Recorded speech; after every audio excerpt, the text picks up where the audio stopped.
नमस्कार।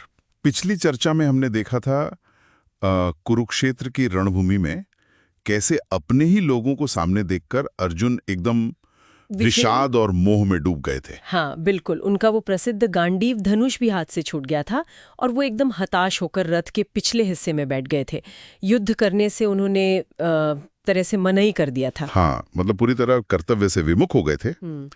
तो आज हम देखते हैं कि अर्जुन की इस हालत पर भगवान कृष्ण ने क्या कहा, उनकी पहली प्रतिक्रिया क्या थी। बिल्कुल, ये अध्याय 2 के श्लोक 2 और 3 में आता है।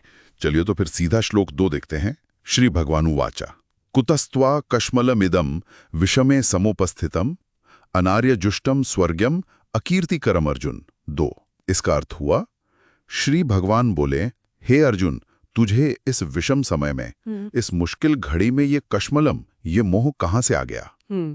ये न तो श्रेष्ठ पुरुषों का आचरण है, न स्वर्ग दिलाने वाला है, और न ही इससे कीर्ति मिलेगी। बिल्कुल, यहाँ देखिए भगवान थोड़े हैरान भी हैं। वो कह रहे हैं कुतः त्वा, मतलब तुझ में, तुझ जैसे वीर में ये कश्मलम यानी मन की मलिनता, ये मोह, हाँ। इस विषय में यानी ऐसे संकट के समय में, युद्ध के मैदान में कहाँ से आ गया। ये तो बड़ी अजीब बात है। हाँ, और फिर वो कारण गिनाते हैं कि क्यों ये अजीब है, क्यों ये गलत है। पहला, अनार्यजुष्टम। अनार्यजुष्टम यानी जो आर्य या श्रेष्ठ पुरुष है वो ऐसा नहीं करते, ये उनके करने लायक काम नहीं है। अच्छा। फिर दूसरा, अस्वर्ग्यम, मतलब इससे स्वर्ग भी नहीं मिलेगा। युद्ध से विमुख होना, वो भी एक क्षत्रिय के लिए। हाँ, वो तो वीर गति को स्वर्ग का द्वार मानते थे। सही कहा। और तीसरा, अकीर्तिकरम, यानी इससे तो बदनामी होगी, अपयश मिलेगा, कीर्ति तो जाएगी ही जाएगी। तो एक तरह से कृष्ण अर्जुन को उनके सामाजिक, धार्मिक और व्यक्तिगत तीनों स्तरों पर बता रहे हैं कि ये सोच कितनी गलत है। बिल्कुल, तुम्हारी पहचान, तुम्हारा धर्म, तुम्हारा सम्मान सब दांव पर है। ये मोह तुम्हें शोभा नहीं देता। ये तो काफी तीखी बात होगी शुरुआत में ही। इसके बाद श्लोक 3 में क्या कहते हैं, क्लैब्यम मास्मगमाह पार्थ नए तत्वयोपपद्यति क्षुद्रम हृदय दौर्बल्यम त्यक्तवोत्तिष्ठ परंतप। 3 इसका अर्थ है, इसलिए हे अर्जुन, कायरता को मत प्राप्त हो, तुझमें ये उचित नहीं है। हे परंतप, हृदय की इस तुच्छ दुर्बलता को त्याग कर युद्ध के लिए खड़ा हो जा। यहां तो क्लैब्यम शब्द का प्रयोग है, मतलब नपुंसकता या कायरता। ये तो बहुत बहुत कठोर शब्द है अर्जुन जैसे योद्धा के लिए। हाँ, ये सीधी फटकार है। क्लैब्यम मास्मगमा, कायर मत बनो, और फिर उन्हें पार्थ कहकर पुकारते हैं। पार्थ, हाँ, उनकी मां प्रथा यानी कुंती के पुत्र। इसका क्या मतलब है यहाँ? ये उन्हें उनकी माँ की वीरता, उनके कुल की याद दिलाना है कि तुम वीर माता के वीर पुत्र हो। ये कायरता तुम पर जचती नहीं, नई तत्वयोपपद्यते, ये तुम्हारे लायक ही नहीं है। सही। और फिर इस कमजोरी को कहते हैं क्षुद्रम हृदय दौर्बल्यम। क्षुद्र मतलब बहुत छोटी सी, तुच्छ सी।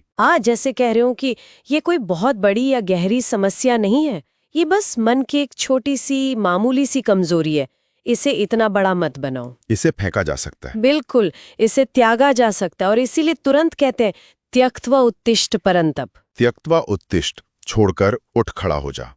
और फिर परंतप कहकर पुकारा है, शत्रुओं को ताप देने वाला। हाँ, ये उनका एक जाना माना नाम था, एक उपाधि थी, परंतप। इससे कृष्ण उन्हें उनके असली स्वभाव की, उनकी असली पहचान की याद दिला रहे हैं। अच्छा। कि तुम वो हो जो शत्रुओं को संताप देते हो, दुख देते हो। तुम्हारा काम ये दुख और मोह पालना नहीं है। तो इस छोटी सी कमजोरी को फेंको, त्यक्त्वा, और उठो, उत्तिष्ठ, एक्शन में आओ। तो मतलब पहले समझाया कि ये मोह क्यों गलत है, फिर सीधी फटकार लगाई कायरता के लिए, फिर माँ और कुल की याद दिलाई, फिर कमजोरी को तुच्छ बताया, और आखिर में उनके असली वीर स्वरूप को याद दिलाकर उठ खड़े होने का आदेश दिया। एकदम सही। ये सिर्फ डांट नहीं है, ये अर्जुन को उस मोह के जाल से बाहर निकालने का एक बहुत सोचा समझा तरीका है।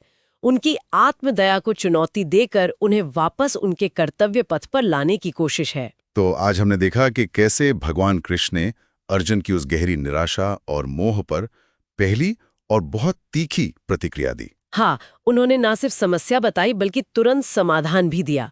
इस कमजोरी को त्यागो और अपने धर्म के लिए खड़े हो जाओ। ये गीता के उपदेश की शुरुआत है, और ये हमें भी सोचने पर मजबूर करता है। बिल्कुल। जब हमारे अपने जीवन में ऐसे मुश्किल, विषम क्षण आते हैं, जब मन में ऐसा ही कोई कश्मलम या मोह भर जाता है, तो हम कैसे अपनी उस शुद्र हृदय दुर्बलता को पहचानें और कैसे अपने उस भीतरी परंतप को जगाकर वापस अपने रास्ते पर आएं? ये एक अहम सवाल है। इस पर और गहराई से सोचने और चर्चा करने के लिए हमारे चैनल से जुड़े रहिएगा। अगर आपको ये चर्चा उपयोगी लगी तो लाइक करें, फॉलो करें और कमेंट्स में अपने विचार जरूर बताएं। अगली चर्चा तक के लिए नमस्कार।